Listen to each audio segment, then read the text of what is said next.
सर्वे पेश कर दिया। बताया कौमी मजमूई पैदावार में इजाफा मौशी तरक्की की अलामत है। महंगाई में इजाफे की शरह रिकॉर्ड कम हुई। शरह सूद 22 से गिरकर 11% पर आ गई। मईशत में बतदरीज बेहतरी आने लगी। दुरुस्त समत में जा रहे हैं। सबसे पहले मसाइल ख़त्म करने हैं। IMF प्रोग्राम का मकसद पायदार मौशी इस्तेहकाम है। इस्लाहात जारी रहेंगी।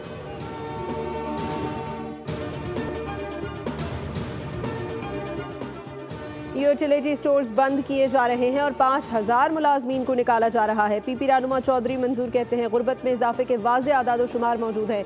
10 करोड़ से ज़ायद पाकिस्तानी मुतासर हैं। सरकारी मुलाजमीन की तनख्वाहों और पेंशन में 50% इजाफा किया जाए। रिटायर्ड मुलाजमीन को मेडिकल सहूलत दी जाए। चौधरी मंजूर की कौमी इदारों की निजकारी की भी मुखालिफत।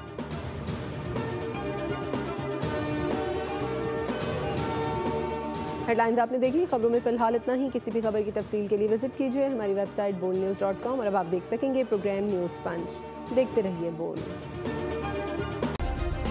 सब्सक्राइब करें और बेल दबाएं ताकि कोई खबर रह न जाए।